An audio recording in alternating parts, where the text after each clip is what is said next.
29, 29, 30 जानेवारी 2026 या कालावधीमध्ये वैशाल विभागाच्या वतीनं ज्ञान विज्ञान वाचन चळवळ व्याख्यानमाला आयोजित केलेली आहे. या व्याख्यानमालेचं दुसरं पुष्प मुक्ण्यासाठी आज आपल्यासमोर प्राध्यापक डॉक्टर नवनाथ शिंदे सर उपस्थित आहेत. त्याचबरोबर या विभागाचे प्रमुख कार्यक्रमाचे समन्वयक प्रोफेसर जे.एस. मोरे सर, आपल्या कॉमर्स विभागाचे प्राध्यापक प्रोफेसर डॉक्टर आरगडे सर, उपस्थित सर्व विद्यार्थी मित्रांनो, आदरणीय शिंदे सरांचा थोडक्यात परिचय मी फक्त या ठिकाणी आपणास करून देतोय. प्राध्यापक डॉक्टर नवनाथ शिंदे सर हे लोकनेते डॉक्टर बाळासाहेब विखे पाटील कला वाणिज्य व विज्ञान महाविद्यालय सांद्रळ या ठिकाणी मराठी विभाग प्रमुख असून गेल्या 21 वर्षापासून ते अध्यापनाचे कार्य करत आहेत. आतापर्यंत त्यांनी 7 ते 8 पुस्तके लिहिलेले असून अनेक राष्ट्रीय आंतरराष्ट्रीय चर्चासत्रामध्ये त्यांनी आपला सहभाग नोंदवलेला आहे. त्यांचं संशोधन कार्यही कौतुकास्पद आहे. विश्वकर्मा विद्यापीठ पुणे या ठिकाणी ते मराठी या विषयाच्या अभ्यास मंडळावर पण सदस्य राहिलेले आहेत. त्याचबरोबर सामाजिक आणि सांस्कृतिक अनेक उपक्रमामध्ये शिंदे सरांनी सहभाग नोंदवलेला आहे. महाराष्ट्र साहित्य परिषद पुणे, भाषा आणि जीवन पुणे, त्याचबरोबर विविध ठिकाणी ते आजीवन सदस्य म्हणून सुद्धा कार्यरत आहेत. आणि याच कार्याचा परिपाक म्हणून आदरणीय शिंदे सरांना अनेक प्रतिष्ठित पुरस्कारांनी सन्मानाने गौरवण्यात आलेले आहेत. असे शिंदे सर आपल्या समवेत आज व्याख्याते पण उपस्थित आहे. त्यांचा विषय शेतकऱ्यांचा असून या साहित्य कृतीवर ते आपलं मनोगत या ठिकाणी व्यक्त करणार आहेत. जास्त वेळ घेता मी उपस्थित सर्व मान्यवरांचे या ठिकाणी शब्दसुमनाने स्वागत करतो व या कार्यक्रमाचं प्रास्ताविक करण्यासाठी आता मी मोरे सरांना विनंती करतो की त्यांनी या कार्यक्रमाचं थोडक्यात प्रास्ताविक करावं.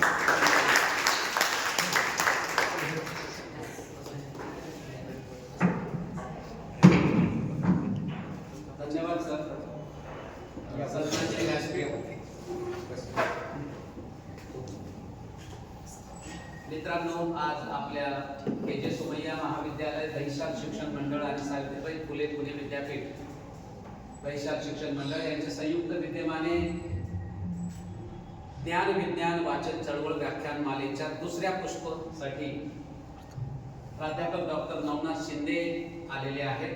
सरांचं सर्वप्रथम मी शब्दसुमनांनी स्वागत करतो. त्यानिमित्त आपल्या समवेत असलेले वाणिज्य विभागाचे प्रोफेसर संजय आरगडे सर, माझे सहकारी डॉक्टर संजय दवंगे सर, दुसरे सहकारी प्राध्यापक किरण सोळशे सर आणि सर्व प्रिय विद्यार्थी मित्रांनो, आपल्याला कल्पना आहे मागच्याच आठवड्यात 2 आठवड्यापूर्वी आपण आणखी एक व्याख्यानमाला इथे घेतली, बॅरिस्टर डॉक्टर बाबासाहेब जयकर व्याख्यानमाला याच विभागाअंतर्गत. आणि ही आता दुसरी व्याख्यानमाला आहे. ही जरा आगळी वेगळी व्याख्यानमाला आहे. या व्याख्यानमालेमध्ये एक ग्रंथ निवडला जातो, नामांकित असा ग्रंथ, चर्चित असा ग्रंथ निवडला जातो आणि त्या ग्रंथाच्या अनुषंगाने वक्ते आपले विचार मांडतात. तो ग्रंथ कुणाचा, ग्रंथाचं नाव काय, ग्रंथाचा आशय विषय काय, थोडक्यात त्याची समीक्षा इथे केली जाते. मित्रांनो, आज निवडलेला ग्रंथ हा अत्यंत चर्चित, अत्यंत लोकप्रिय आणि महत्त्वाचा असा ग्रंथ आहे. आपण नेहमी शाहू फुले आंबेडकर ही नावं घेत असतो. भारताच्या राजकीय, सांस्कृतिक, आर्थिक सर्व प्रकारच्या जीवनामध्ये शाहू फुले आंबेडकरांचं योगदान हे खूप मोठं आहे. ते काय मोठं आहे त्याचं कारण या लोकांनी केलेलं जे काम आहे या महाराष्ट्र देशामध्ये, महाराष्ट्राला सुद्धा आपण देश म्हणतो कारण हे महाराष्ट्र आहे. महाराष्ट्र काय आहे? महाराष्ट्र आहे. तर या महाराष्ट्र हा पुरोगामी मानला जातो आणि इथे पुरोगामित्वाची बीजे रोवणारी जी तीन मुख्य माणसं आहेत त्याच्यामध्ये छत्रपती शाहू महाराज, महात्मा ज्योतिराव फुले आणि तिसरे डॉक्टर बाबासाहेब आंबेडकर. तर त्यामध्ये महात्मा फुलेंनी इथे जे समाजकार्य केलं ते करत असताना त्यांनी लेखन सुद्धा केलं होतं. इथला जो शेतकरी वर्ग आहे, शेती आणि शेतकरी हे भारताचा कणा आहे आणि त्या शेतकऱ्याचं जीवन कसं पिडलेलं आहे, शोषित आहे, हे त्यांनी 1883 साली शेतकऱ्याचा आसूड नावाचा ग्रंथ लिहिला आणि त्या ग्रंथावर आपल्याला आज सरांचं व्याख्यान ऐकायचं आहे. मी अधिक वेळ घेणार नाही. खूप दीर्घ असा अनुभव असलेले डॉक्टर नवनाथ शिंदे सातरळ महाविद्यालयामध्ये मराठी विभागात कार्यरत आहेत. ते आज इथे आले, त्यांचंही स्वागत करतो. आत्ताच आमचे व्याख्यानमालेचे सदस्य डॉक्टर खोसे सर आले, डॉक्टर देवरे सर आले, त्यांचंही स्वागत करतो. आणि मी आरगडे सरांना विनंती करतो की त्यांनी सरांचा छोटासा सत्कार करावा.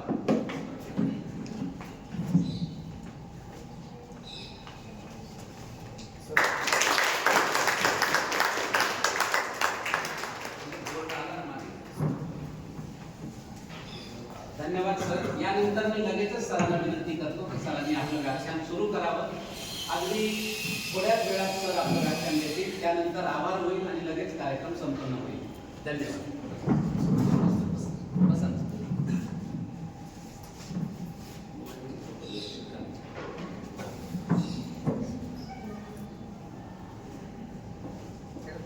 मलाही नाही हवं.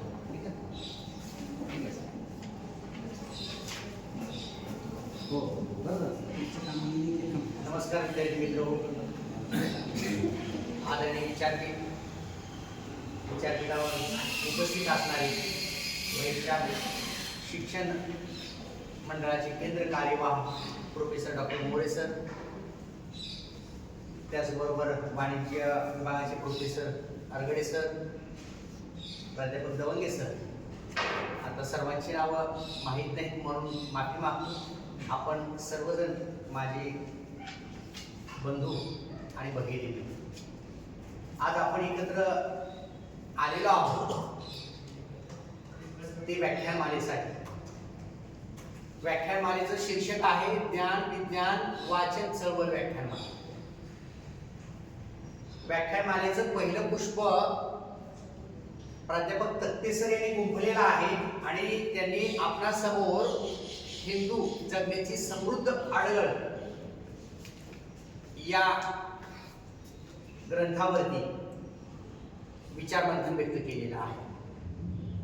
आज व्याख्यानमालेचं दुसरं पुष्प गुंफण्यासाठी मी आपल्यासमोर उभा आहे आणि मी ज्या ग्रंथाविषयी बोलणार आहे, पुस्तकाविषयी बोलणार आहे, त्या पुस्तकाचं शीर्षक आहे शेतकऱ्याचा आसूड. या पुस्तकाविषयी मी भाष्य करायला तुमच्यासमोर आलेलो आहे. हे पुस्तक आपण सर्वांनी आतापर्यंत हे शीर्षक ऐकलं असेल. सभा संमेलनामधून वक्त्यांच्या तोंडून हे टायटल आपल्या कानावर गेलेलं आहे. याविषयीची उत्सुकता आहे. हे शेतकऱ्याचं आसूड हे लहानसं छोटंसं पुस्तक ज्योतिराव गोविंदराव फुले यांनी लिहिलेलं आहे.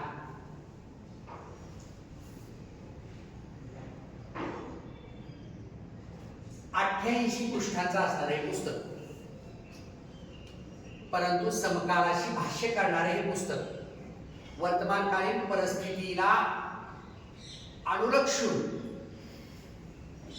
चित्रालेख उभा करणार हे लहानसं पुस्तक. 18 जुलै 1883 साली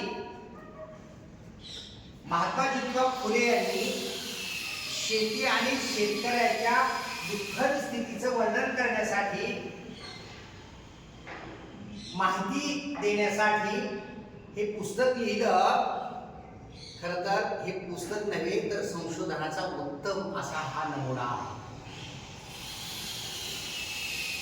आपण जर याची अर्पण पत्रिका पाहिली तर अर्पण पत्रिकेमध्येच या सर्व गोष्टींची नोंद महात्मा ज्योतिबा फुले हे करतात. पुस्तकाच्या सुरुवातीलाच त्यांनी लिहिलेलं आहे की शेतकऱ्याचं आसूड हे लहानसे पुस्तक, हे लहानसे पुस्तक शूद्र शेतकऱ्यांच्या बचावाकरिता केले आहे. शूद्र शेतकऱ्यांच्या बचावाकरिता केलेले आहे. आता इथं शूद्र हा शब्द येतो त्यावेळी महात्मा ज्योतिबा फुले ब्राह्मण सोडून सर्वांना शूद्र असा उल्लेख इथे करता येईल. आता हे समजून घेत असताना एखाद्या ग्रंथाचं आकलन करून घेत असताना ग्रंथ लेखक लेखन काळ आणि आजचं असणारं सभोवतालचं पर्यावरण हे डोळ्यासमोर ठेवून आपल्याला या ग्रंथाची चिकित्सा करावी लागते. मी तुम्हाला सांगितलं की या ग्रंथाचा लेखन काळ हा 18 जुलै 1883 हा आहे. आज आपण 2026 मध्ये आहोत. जवळजवळ 146 वर्ष पाठीमागे जायचं आहे आणि तत्कालीन महाराष्ट्राची सामाजिक, धार्मिक, आर्थिक, शैक्षणिक, राजकीय परिस्थिती डोळ्यासमोर ठेवून आपल्याला या ग्रंथाची चिकित्सा करायची आहे, मांडणी करायची आहे, या ग्रंथाचा अभ्यास करायचा आहे. तरच त्या ग्रंथाचं योग्य पद्धतीने आपण मूल्यमापन करू शकू. आजच्या काळाचा जर चष्मा आपण डोळ्यासमोर ठेवला आणि या ग्रंथाकडे आपण वाचक म्हणून, श्रोता म्हणून जर पाहिलं तर योग्य मूल्यमापन होणार नाही. आपल्याला 146 वर्ष पाठीमागे जावं लागेल. तत्कालीन कालखंड कोणाचा होता, तत्कालीन कालखंडामध्ये राजवटी कोणाची होती, हे सर्व गोष्टी पाहावी लागेल. खरं तर एखादं पुस्तक किंवा ग्रंथ समजून घेत असताना त्या ग्रंथाचा जो लेखक आहे तो लेखक आपल्याला समजून घ्यावा लागतो. कारण त्या लेखकाचं व्यक्तित्व आणि कृतित्व, जिथं लेखक जन्मला, लहानाचा मोठा झाला, ज्या समाजामध्ये, ज्या भाषिक गटामध्ये त्यांचं बालपण शिक्षण घडलं गेलं, हाच पिंड त्यांच्या व्यक्तिमत्वाच्या आणि लेखनाच्या अंतरंगामध्ये आलेला असतो. विद्यार्थी मित्र हो, लेखन कालखंड आहे 1883. आपल्या डोळ्यासमोर नक्की आलेला असेल की 1883 या कालखंडामध्ये आपल्या भारतावरती कोणाची राजवट होती? ब्रिटिशांची, इंग्रजांची राजवट होती. अगदी बरोबर. म्हणजे बघा, आपण संक्रमणशील आहोत. जशी भाषा संक्रमणशील असते तसं मानवी जीवन हेही संक्रमणशील आहे. यादवांची राजवट, बहामनी राजवट, शिव कालखंड, पेशवे कालखंड, आंग्ल कालखंड म्हणजे इंग्रज कालखंड आणि 1947 आपण स्वतंत्र झालो. महाराष्ट्रामध्ये धार्मिक भरणपोषण करणाऱ्या 5 भक्ती संप्रदाय होऊन गेले. यातला पहिला भक्ती संप्रदाय म्हणजे नाथ संप्रदाय, महानुभाव संप्रदाय, वारकरी संप्रदाय, समर्थ संप्रदाय आणि दत्त संप्रदाय. म्हणजे धर्म पोषण करणं, धर्माचं भरण पोषण करण्याचं काम या 5 भक्ती चळवळीनं आपल्याला केलेलं दिसून येत आहे. म्हणजे प्राचीन, मध्ययुगीन, अर्वाचीन आणि आधुनिक अशी कालखंडाची रचना सोयीसाठी आपण करून घेतलेली आहे. मग आपल्याला महात्मा ज्योतिबा फुले हे आधुनिक भूमिपुत्र म्हणून डोळ्यासमोर येतात. डॉक्टर सारीपुत्र तुपेरे यांनी लिहिलेला हा ग्रंथ म्हणजे शेतकऱ्याची आसूड या ग्रंथाची वस्तुनिष्ठ, विवेकनिष्ठ, विज्ञाननिष्ठ चिकित्सा करणारा हा ग्रंथ आहे. ते म्हणतात की आधुनिक भूमिपुत्र म्हणजे ज्योतिराव गोविंदराव फुले हे आहेत. विद्यार्थी मित्र हो, खरं तर मी सगळं पुस्तक सांगायला आलेलं नाही. हे पुस्तक पान वाचण्यासाठी आलेलं नाही. याची संहिता शब्द न शब्द मी सांगणार नाही, परंतु हा ग्रंथ तुम्ही वाचायला प्रवृत्त व्हावं, तुमच्यामध्ये कुतूहल निर्माण व्हावं असे आशय सूत्र मी तुमच्या समोर ठेवून पुढे जाणार आहे. तुम्ही एमपीएससी, यूपीएससी स्पर्धा परीक्षाचा अभ्यास करता त्यावेळी या ग्रंथावर प्रश्न असतो की शेतकऱ्याचा असून या ग्रंथाचे लेखक कोण? मग आपल्या डोळ्यासमोर प्रश्न उभा राहतो आणि ते सोडून आपण जात असतो. म्हणजे कलाकृतीचा गाभा आणि आवाका मी तुमच्या समोर इथं सांगणार आहे आणि त्या दृष्टिकोनाने इथं मांडणी करणार आहे. चळवळ ही समस्या दूर करण्यासाठी निर्माण होत असते. चळवळ ही समस्या दूर करण्यासाठी निर्माण होत असते. 21व्या शतकातली सगळ्यात मोठी समस्या सर आहे ती म्हणजे वाचन. सगळ्यात मोठी समस्या कोणती आहे? वाचन. आणि वाचनी समस्या दूर होण्यासाठी विज्ञान आणि वाचन चळवळ निर्माण झालेली आपल्याला दिसून येते आहे. म्हणून आजच्या युगाची वाचन दृष्टी, वैचारिक दृष्टी घडवणारा हा ग्रंथ आपल्याला दिशादर्शक, मार्गदर्शक असलेला आपल्याला दिसून येतो आहे. एकंदरीत आपण जर पाहिलं तर ज्योतिराव गोविंदराव फुले उर्फ गोरे सातारा जिल्ह्यातील कडगुण या गावी त्यांचा जन्म झाला. ग्रामीण भागामध्ये वाढलेले शेतकऱ्याचे पुत्र शेती करणारे महात्मा ज्योतिबा फुले हे बहुभाषिक पुणे महानगरपालिकेचे नगरसेवक, अभियंता, नवे नवे तत्वचिंतक, समाज सुधारक, दिशादर्शक व्यक्तिमत्व आणि आधुनिक भारताचे भूमिपुत्र म्हणून कसे ख्यातीप्राप्त होतात याचा ज्यावेळी आढावा घेतो त्यावेळेस महात्मा फुलेंची ग्रंथ संपदा डोळ्यासमोरून झळके निघून जाते. महात्मा ज्योतिबा फुले यांनी 1855 साली मराठीतलं पहिलं सामाजिक नाटक केलं. त्या नाटकाचं शीर्षक आहे तृतीय रत्न. शिक्षणाचं महत्व त्या तृतीय रत्न या सामाजिक नाटकामध्ये अधोरेखित केलेलं आपल्याला दिसून येत आहे. त्यानंतर गुलामगिरी असेल, ब्राह्मणाची कसब असेल, त्याचबरोबर सत्सार भाग 1-2 नावाची नियतकालिका असती. 1873 साली स्थापन केलेला सत्यशोधक समाज असेल, छत्रपती शिवाजी महाराज भोसले यांच्यावरती लिहिलेला पोवाडा असेल, महाराजांची शोधलेली समाधी असेल, शेतकऱ्यांची कैफियत मांडणारा लोकभाषेमध्ये मांडणी करणारे पहिले विद्रोही लेखक असतील, असे महात्मा ज्योतिबा फुले यांच्या व्यक्तिमत्वाचे वेगवेगळे कंगोरे आपल्याला वेगवेगळ्या अभ्यासकांनी मांडलेले आपल्याला दिसून येत आहेत. एकंदरीत 19सावं शतक हे भारताच्या दृष्टीने वैचारिक मनवंथराचं शतक आहे. 19सावं शतक हे प्रबोधनाचं शतक आहे, सुधारणेचं शतक आहे. म्हणून 19व्या शतकामध्ये अनेक समाज सुधारक जन्माला आलेले दिसून येतात. बघा, नुकतीच हिंदवी स्वराज्याचा अस्त झालेला होता. 19व्या शतकाच्या प्रारंभी हिंदवी स्वराज लयाला गेलं. 1808 ला पेशवाई उडाली आणि इंग्रजी राजवटीला प्रारंभ झाला. 150 वर्ष इंग्रजांनी आपल्या भारतावरती एकछत्री राजवट राज्य केलं. इथला धर्म, इथली जाती व्यवस्था, इथला भाषाभेद, प्रांतभेद त्यांनी नेमकेपणाने हेरला, अभ्यास केला. भाषेचा, संस्कृतीचा आणि फोडा आणि झोडा त्या तत्वाचा वापर करून 1.5 शतक त्यांनी राज्य केलं आपल्याला दिसून येत आहे. आणि या कालखंडामध्ये, या परिवर्तनाच्या युगामध्ये अनेक समाजसुधारक आपल्याला डोळ्यासमोर झळकी निघून जातात, ज्यांनी महाराष्ट्राचं परिवर्तन केलं, महाराष्ट्र समाज सुधारण्याचं कार्य केलेलं आपल्याला दिसून येत आहे. की ज्यांच्या विचारामुळे आणि कार्यामुळे बहुजनांच्या आधुनिक युगात मोकळा श्वास घेता आला.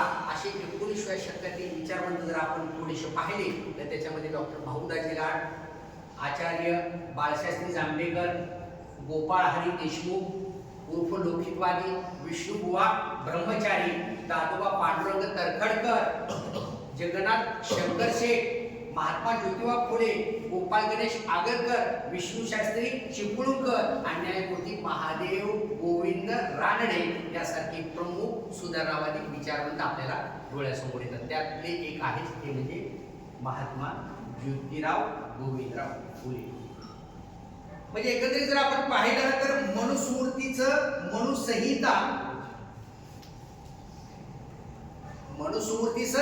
मनुसंहिता असं म्हटलं जातं. इसवी पूर्व 200 शतकाच्या आसपास ती स्मृती लिहिली गेली असावे असे मानले जाते. आणि तत्कालीन कालखंडामध्ये हा कायदा ग्रंथ होता. कायदा ग्रंथ म्हणून तो मानला जायचा. खरं तर हा महात्मा ज्योतिबा फुले म्हणतात हा बनावट ग्रंथ होता.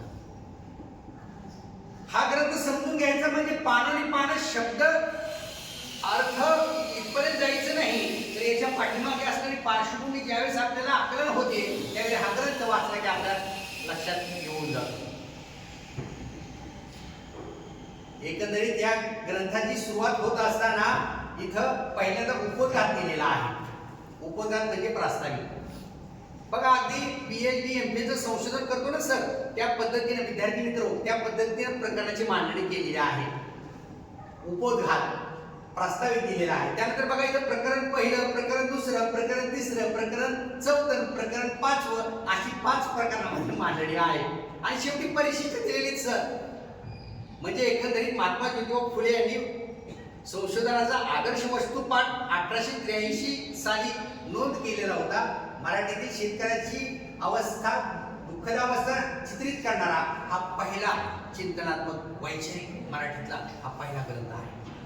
नवे नवे या ग्रंथाच्या शेवटी तळटीपा दिलेला आहे सर. हे संदर्भ जिथून घेतले, प्राकृत, संस्कृत, इंग्रजी ग्रंथाचं वाचन करून महात्मा ज्योतिबा फुले यांनी ही घटना सांगितलेली आहे. अनेक शेतकऱ्यांच्या मुलाखती घेऊन, प्रत्यक्ष भेटी घेऊन, जुन्नर, पुणे या भागातील प्रत्यक्ष शेतकऱ्यांच्या मुलाखती घेऊन, भेटी घेऊन, त्याचा उल्लेख करून इथं आपल्याला परिशिष्टामध्ये त्याच्या नोंदी देऊन इथं मांडणी केलेली आपल्याला दिसून येते आहे. इथं तळटीपा दिलेली आहे, फुटनोट दिलेली आहे. अगदी पृष्ठ क्रमांकासहित ही मतं इथं मांडलेली आपल्याला दिसून येत आहे. म्हणजे एकंदरीत महात्मा ज्योतिबा फुले हे मानवतेचे पुजारी होते, माणुसकी धर्म मानणारे होते. शिक्षणाचा आणि सामाजिक स्वातंत्र्याचा, समतेचा संदेश त्यांनी आपल्या लेखनातून आणि एकंदरीत वाङ्मय कार्यातून दिलेला आहे. एवढेच नव्हे तर स्त्रियांच्या उद्धाराचं त्यांनी कार्य केलं. शेठजी, भटजी आणि लाडजी एवढंच नव्हे तर अज्ञान, अस्पृश्यता आणि अंधश्रद्धा या तिन्ही अचा प्रतिकार करण्याचं कार्य महात्मा ज्योतिबा फुले यांनी आपल्या लेखणीतून केलेलं दिसून येत आहे.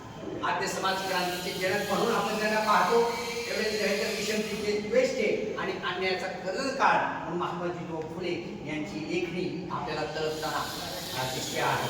एकंदरीत हे सर्व निरीक्षण आपल्या डोळ्यासमोर ठेवल्यानंतर गुलामगिरी असेल, इशारा असेल आणि शेतकऱ्याचा असूर हा ग्रंथ असेल, या ग्रंथाच्या माध्यमातून शूद्रांच्या अवनीतीची कारणे मांडत असताना ग्रंथाच्या सुरुवातीला त्यांनी अखंड दिलेला आहे. या अखंडामध्ये अविद्येमुळे आपली प्रगती कशी होऊ शकली नाही त्याचं एक अखंड दिला आहे. तुम्हाला मुखोद्गत आहे.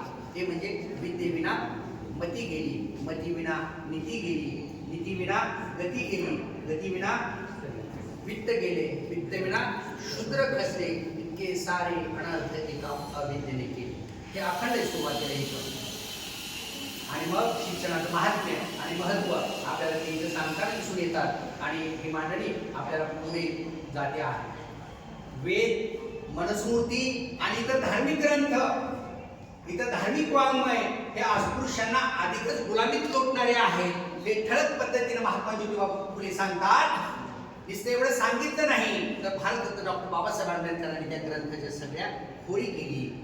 25 डिसेंबर रोजी मनुस्मृती दहन केली. म्हणून 25 डिसेंबर हा दिन आपण मनुस्मृती दहन दिन म्हणून साजरा करतो. आणि मानव शृंखलामुक्त झाला, संविधान समोर आलं आणि आपली ही सर्व समाज रचना ही मुक्त, स्वतंत्र, न्याय, समता, स्वातंत्र्य, बंधुता या चतुसूत्रीवरती पुढं मार्गक्रम करू लागली. बरोबर. हे कार्य महान होतं. परकीयांच्या राजवटीमध्ये केलेलं हे कार्य होतं. आणि तत्कालीन कालखंडामध्ये सत्य बोलणं, सत्य सांगणं, सत्य लिहिणं या सर्व गोष्टीला असणारी पायबंदी तोडून महात्मा ज्योतिबा फुले यांनी या गोष्टी सर्व केलेल्या आपल्याला दिसून येतात. म्हणून मुंबईच्या कामगार सभेने स्वयंस्फूर्तीने 11 मे 1888 रोजी ज्योतिरावांना अत्यंत मानाची अशी महात्मा ही पदवी अर्पण केली. म्हणजे सामाजिक क्रांतीचे जनक यांच्याविषयी लिहिताना महर्षी विठ्ठल रामजी शिंदे म्हणतात, सत्याचा पालनवाला, सत्याचा पालनवाला हा धन्य ज्योतिबा झाला. सत्याचा पालनवाला हा धन्य ज्योतिबा झाला. पतितांचा पालनवाला हा धन्य महात्मा झाला. हा धन्य महात्मा झाला. विद्यार्थी मित्रमैत्रिणींनो, होते महात्मा फुले म्हणून शिक्षण झाले फुले. आता शिक्षणाची दारं बंद होती. बोलणं तर जीभ छाटली जायची, ऐकलं कानावर शिसं होत जायचं. आता हे सगळ्या गोष्टी, सगळा इतिहास मी सतीबंदी वगैरे सगळं सांगत बसणार नाही, तेवढा वेळ नाही मला. या सर्व गोष्टी, घटना, प्रसंग इतिहासाच्या अंगाने, समाजशास्त्राच्या अंगाने, तत्वज्ञानाच्या अंगाने तुम्हाला माहिती आहे असं मी समजेल आणि पुढे जाईल. तर या सर्व गोष्टीची चिकित्सा करताना महात्मा ज्योतिबा फुले यांनी केलेले जे कार्य आहे ते आपल्या डोळ्यासमोर उभा राहत आहे. बघा, एकंदरीत मातृपंचकाचे नमन करणारी आपली पिढी आहे. शेती, माती, नाती आणि गावगाडा सांभाळत असतो. विद्यार्थी मित्र, आपण शेतकऱ्यांची मुलं आहोत. शेतीशी आपला घनिष्ठ संबंध आहे. माती इतकीच माता आपल्याला प्राणप्रिय आहे. म्हणून त्या गोष्टी पाहत असताना आपल्याला तत्कालीन इंग्रज कारखान्याची पार्श्वभूमी डोळ्यासमोर उभा करायची होती.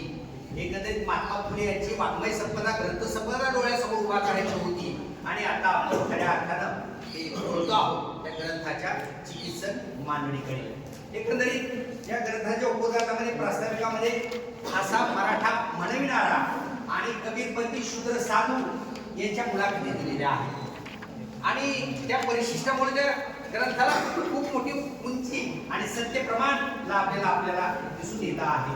एकंदरीत जातीभेद, जातीभेद, वर्णभेद, वर्गभेद आणि स्त्री पुरुष तुलना या भेद नीती विरुद्ध महात्मा ज्योतिबा फुले विद्रोह करताना आपल्याला दिसून येत आहे. म्हणजे श्रेष्ठ, कनिष्ठ, शुद्ध, अशुद्ध, उच्च, नीच या भेदाच्या पलीकडची मांडणी, माणूस वृत्तीची मांडणी, माणसाचं खरं दुःख दाखवण्याचं कार्य इथं आपल्याला संतावरी विचाराच्या माध्यमातून येताना दिसलं आहे. एकंदरीत आर्य अनार्य संघर्ष या ग्रंथामध्ये येतो आहे. जीत जेते संबंध म्हणजे विजेते आणि गुलाम झालेले संघर्ष, याचाही संघर्ष इथे येतो आहे.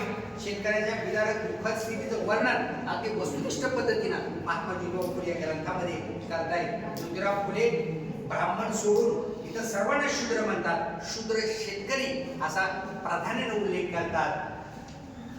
शेती करणारा तो कुणबी, माळी आणि धनगर हे मूळ शेती संस्कृती, कृषी कर्म करणारी मंडळी याविषयीची ग्रंथाच्या पहिल्या प्रकरणामध्ये इथे चर्चा येताना आपल्याला दिसते आहे. तत्कालीन शेतकऱ्याच्या वास्तव परिस्थितीचं विदारक चित्रण इथे करताना दिसत आहे. शोषण करणाऱ्या दोन व्यवस्था कार्यरत असतात. एक असते धर्मव्यवस्था आणि दुसरी असते राज्य व्यवस्था. 19वे शतक काय आणि आज आपण असणारे 21वे शतक काय?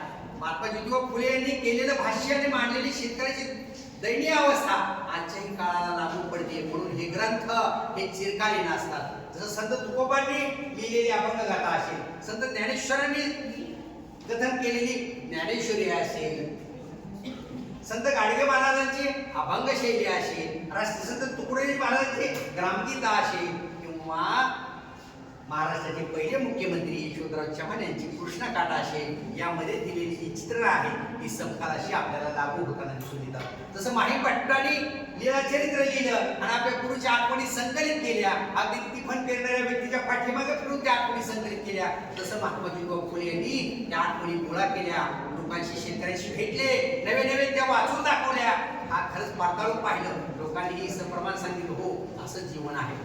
आणि हा ग्रंथ ब्रिटिशांच्या समोर जे शेठजी, भटजी, लाडजी लोक होते त्यांच्या समोर ठेवला आणि याच्यामध्ये 20 उपाययोजना सांगितलेल्या आहेत, ज्यातून शेतकरी आमचा दारिद्र्यमुक्त होईल, कर्जमुक्त होईल, शोषणमुक्त होईल अशी प्रातिनिधिक मांडणी पहिल्यांदाच मराठी साहित्यामध्ये वैचारिक स्वरूपाने झालेली दिसून येते. अरे मित्र, काय वाचावं आणि काय वेचावं याची आपण ज्यावेळेस चाचपणी करत असतो त्यावेळेस आपल्या मानसिकतेची जडणघडण करून घेण्यासाठी, आपला व्यक्तिमत्व वैचारिक दृष्ट्या संपन्न बनवण्यासाठी असा ग्रंथ आपण वाचला पाहिजे. नवे नवे देवघरामध्ये पूजला पाहिजे. नुसतं पूजक म्हणून आणि आरती करून जमणार नाही, तर तो आपल्या डोक्यात उतरला पाहिजे. आणि ही मांडणी इथं आपल्याला समोर येते आहे. म्हणजे धर्मव्यवस्था आणि राज्यव्यवस्था याच्यामध्ये आणि अविद्येच्या माध्यमातून शेतकऱ्याची ही दैनीय अवस्था झालेली आहे आणि त्याचं महत्त्व सांगत असताना अखंड आपण पाहिला. आणि इथं एक नोंद करायला वाटते की शूद्रांना सांगण्याजोगा आहे शिक्षण मार्ग. शूद्रांना सांगण्याजोगा आहे शिक्षण मार्ग. हा शिक्षणाने मनुष्यत्व, पशुत्व हाटते पहा. शिक्षणाने मनुष्यत्व आणि पशुत्व हाटते पहा. शेतकऱ्यांना दिली जाणारी पशुत्वासमान वागणूक, अंगावर कपडे घालायला नाही शेतकऱ्याच्या, 2 वेळेचं अन्न मिळत नाही शेतकऱ्याचं, धर्मस्तरावरती, सामाजिक स्तरावरती शेतकऱ्याचं शोषण केलं जात आहे, त्याला द्रव्यहीन केलं जात आहे, नागवलं जात आहे, वेगवेगळ्या भूलथापा देऊन, वेगळी कर्मकुंड सांगून 12 महिन्यात मध्ये असणारे जन्मापासून ते मृत्यूपर्यंतची क्रियाकर्म करत असताना तो त्याच्यामध्ये सगळ्या विधिविधानामध्ये उरफटून जातो.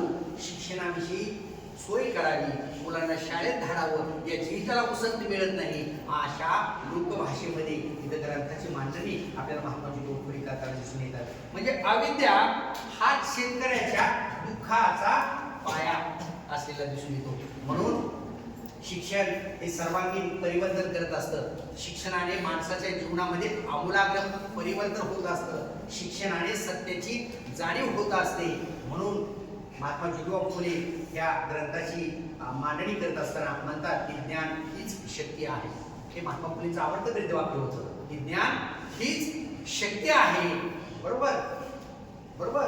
राजाला त्याच्या प्रजेमध्ये मान असतो, परंतु विद्वानाला त्रिकाळ पूजलं जातं, त्रिकाळ मान्यता असते.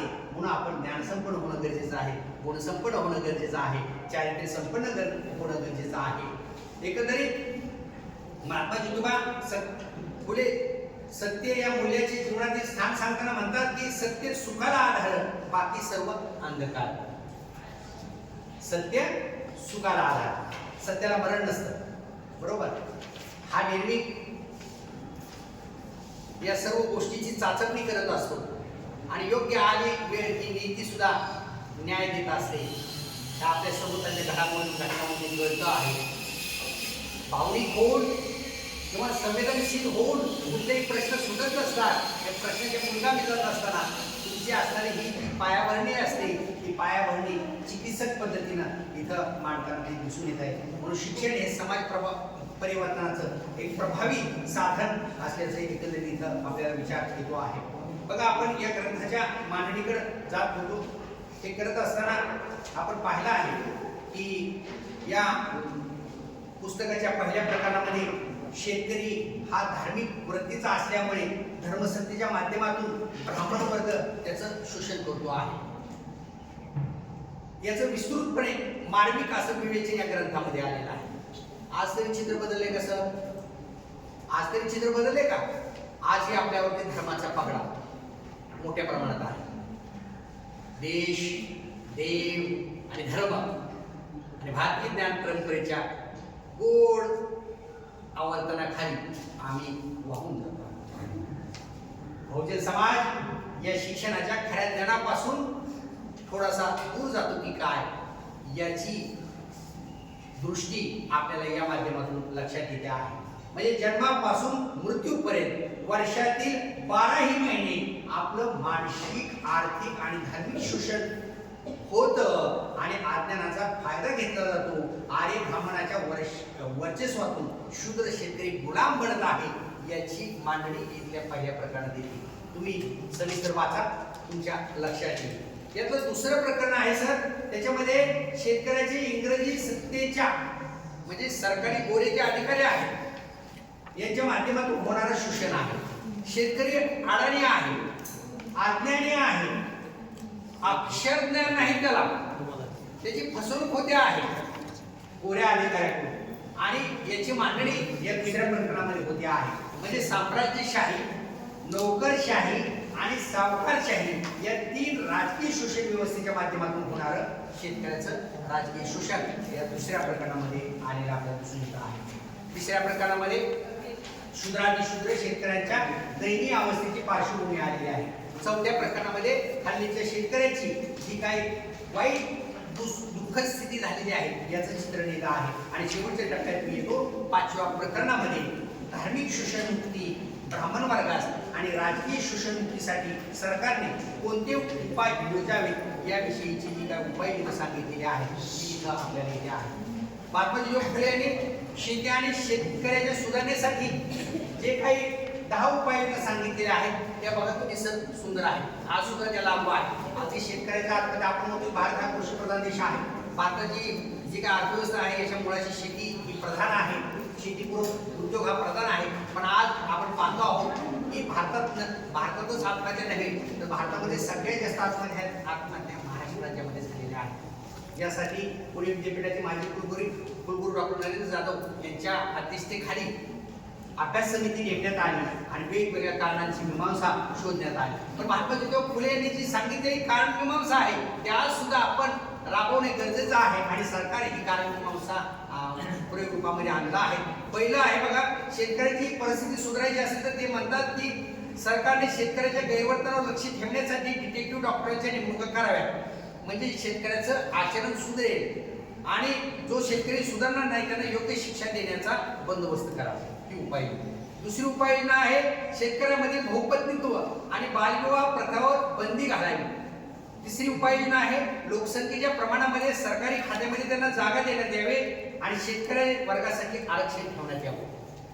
चौथा आहे उपाययोजना ती म्हणजे शाळेत शेतकऱ्याच्या मुलाला पाठवण्याचा कायदा करण्यात यावा आणि शेतकऱ्यामध्ये शिक्षक तयार व्हावे, कारण शिकणारे शिकवणारे हे ब्राह्मण आहेत. त्यांची जी काही अध्यापन शैली आहे आणि ज्ञान ग्रहण करणारा जो शिष्य आहे यामधला जो दुरावा निर्माण होतो तो दुरावा दूर करण्यासाठी आपल्याच समाजातील आपल्याच क्षेत्रातील जर व्यक्ती शिक्षक झाला तर ही सुलभ प्रक्रिया होऊन जाईल अशी एक मांडणी तिथे इथे आहे. ते म्हणतात की मामलेदार वगैरे सरकारी कचेऱ्यात लहान मोठ्या नोकऱ्याच्या जागा शेतकऱ्यांच्या मुलांना देण्यात यावं, कारण ब्राह्मण वर्गाचं प्राबल्य हे नोकरीमध्ये खूप होतं. तत्कालीन कालखंडामध्ये या ज्ञानाच्या कक्षा ह्या मूर्ख लोकांच्या पुरत्या सीमित होत्या. त्या बहुजनांसमोर हे ज्ञान गेलं नव्हतं, त्यामुळं अनेक ज्या काही प्रकाशवाटा होत्या त्या प्रकाशवाटा बंद झाल्याच्या दिसून येत होत्या. त्याचबरोबर ते म्हणतात की युरोपियन शेतकऱ्यासाठी विज्ञान देऊन यंत्राद्वारे शेतीची कामे करण्याची समज शेतकऱ्यांना देण्यात यावी. त्याचबरोबर शेतकऱ्यांना शेती चांगली करण्यासाठी बैलाचा पुरवठा करण्यात यावा. त्याचबरोबर सरकारने बंधारे व धरणे बांधून द्यावी.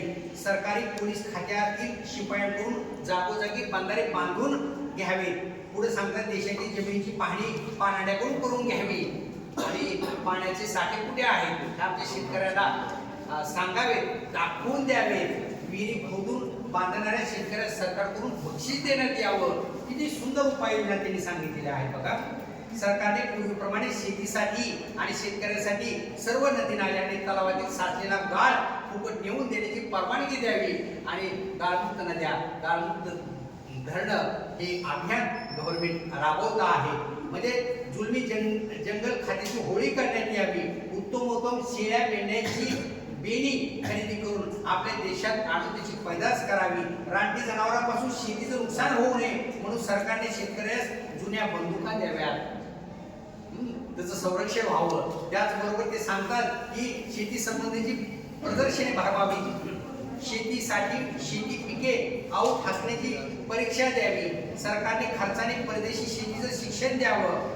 शेतकरी नीतिमान व शरीर प्रकृती दृष्ट्या सुधारण्यासाठी सरकारने चोक्ती आराधी मुख्या कोलाटी याच्यावरती बारकाईने नजर ठेवावी. अशा अनेक इथं आपल्याला मार्गदर्शक दिशादर्शक तत्व उपाययोजना इथं सांगता आहे.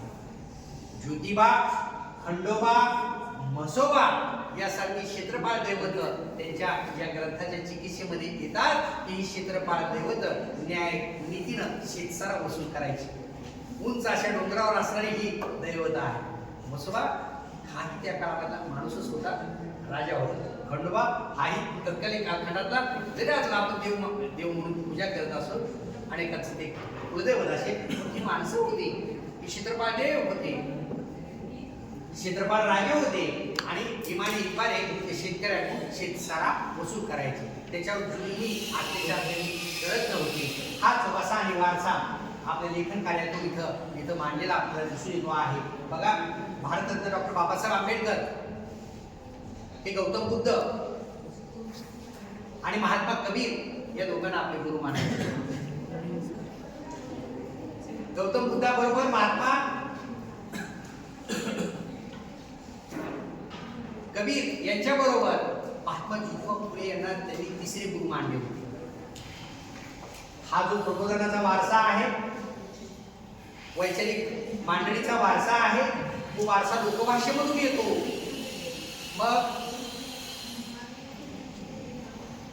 गौतम बुद्ध, महावीर, महात्मा कबीर आणि तुकोबांची जी काही शैली आहे ती तुकोबांची शैली ही आपल्या आधुनिक भूमिपुत्र शेतकऱ्याच्या असून या ग्रंथामध्ये येताना आपल्याला दिसून येते आहे.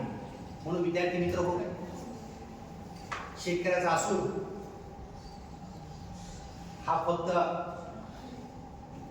महाराष्ट्रातील शेतकऱ्याची कैफियत मांडणारा नव्हता, तर पूर्ण भारतवर्षातील शेतकऱ्याची दुःखस्थिती, शेतीची हलाखीची परिस्थिती याविषयीचं चिंतन मांडणारा हा ग्रंथ आहे. मूलभूत चिंतन मांडणारा हा ग्रंथ आहे.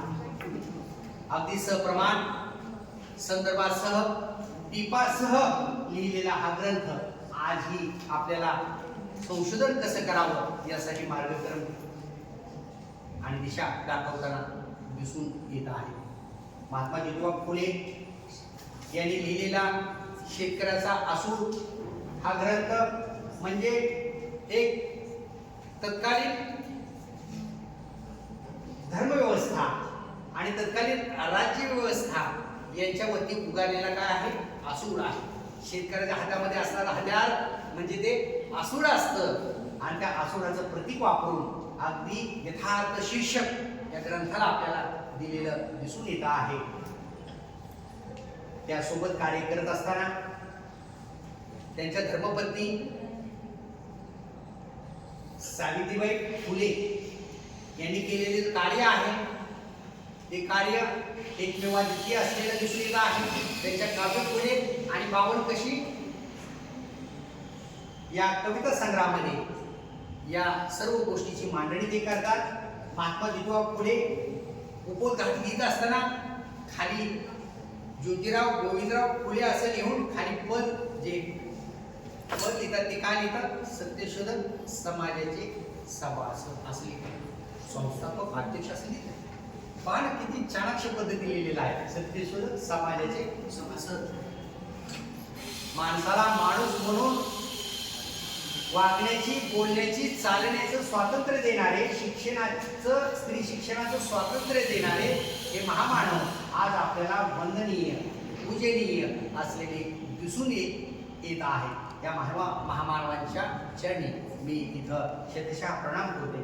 ते थांबतो.